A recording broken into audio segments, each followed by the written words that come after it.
जो है साल भर यमुना प्रदूषित रहती है और दो चीजें हैं जिसके कारण जो है झाग नदी के अंदर दिखता है। फोम भले ही हमें अक्टूबर नवंबर के महीने में दिखे, ज्यादा फोम हमें अक्टूबर नवंबर के महीने में दिखता है, लेकिन असल में सच्चाई यह है कि फोम बार बार दिखता है, अभी ज्यादा दिख रहा है और सिचुएशन एक्सट्रीम वर्स हो जाता है। देखिए, यमुना का पानी जो है दिल्ली में खासकर वो साल भर प्रदूषित रहता है। सिर्फ बारिश के जो एक दो महीने होते हैं उस समय थोड़ा सा पानी की का जो अवेलेबिलिटी है बारिश के कारण, जो अपस्ट्रीम में बारिश होती है उसके कारण बढ़ जाता है। अदरवाइज जो है साल भर यमुना प्रदूषित रहती है। ठंड के मौसम में, अक्टूबर नवंबर के मौसम में हम खासकर देखते हैं कि बहुत बार, और खासकर छठ पूजा के टाइम में हम देखते हैं कि नदी में बहुत ज़्यादा फोम भी नज़र आता है। और उसका एक मुख्य कारण ये है कि रेशियो ऑफ फ्रेश वाटर और पोल्यूटेड वाटर में से जो पोल्यूटेड वाटर है वो ज़्यादा बढ़ जाता है। और दो चीज़ें हैं जिसके कारण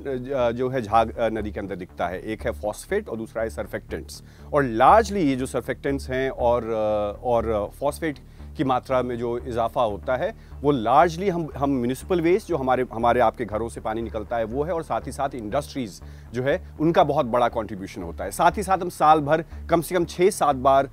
साल में होता है कि अमोनिया के लेवल्स बढ़ जाते हैं, जिसके कारण जो है वाटर वर्क्स जो हमारा, जहाँ से हमारे पीने का पानी का सप्लाई होता है वो भी बाधित होता है। तो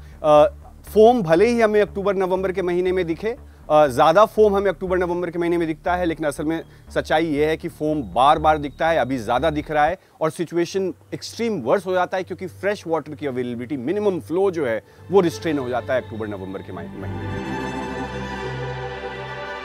देखिए, बहुत सारे आयाम है पानी के प्रदूषण को नापने का।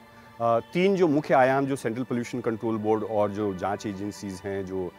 लैब्स हैं वो देखती हैं, एक है बायोलॉजिकल ऑक्सीजन डिमांड जिसको कहते हैं BOD, दूसरा है डिजॉल्व्ड ऑक्सीजन कि कितना ऑक्सीजन नदी के अंदर है, और तीसरा है कॉलीफॉर्म लेवल। कॉलीफॉर्म जो लार्जली कॉलीफॉर्म जो है वो एक्सक्रीटा, ह्यूमन एक्सक्रीटा जो हमारी म्यूनिसिपल वेस्ट वाटर है उसके बारे में वो कहते हैं। बायोलॉजिकल ऑक्सीजन डिमांड का मतलब है कि कितना कम ऑक्सीजन है और कितना ज़्यादा डिमांड है, उसको और कितना ऑक्सीजन चाहिए एक नेचुरल, एक प्योर वाटर या फिर एक टॉलरेबल वाटर के तहत उसमें। तो बायोलॉजिकल ऑक्सीजन डिमांड जो हम देखते हैं कि यमुनोत्री के आसपास या अपस्ट्रीम में, इनफैक्ट ताजेवाला बराज तक जो है बहुत ही लो रहता है, जिसका मतलब है कि नदी का पानी जो है कुल मिला के स्वस्थ है। और वही पैरामीटर्स अगर आप दिल्ली में देखते हैं, जो हम कहते हैं कि 80% यमुना का प्रदूषण जो है वो दिल्ली में होता है, और ये भी कहते हैं कि यमुना का पानी E क्लास का है, उसमें बहुत बड़ा कंट्रीब्यूटर जो है वो है, जो इंडिकेटर एक है वो है BOD लेवल्स कि बहुत ज़्यादा बढ़ा रहता है। DO levels, dissolved oxygen levels जो हैं बहुत कम है दिल्ली के अंदर। अगर आप देखें तो मतलब ऑलमोस्ट 1000% से ज़्यादा का अंतर आपको दिखेगा कि जिस तरह का डिजॉल्व्ड ऑक्सीजन लेवल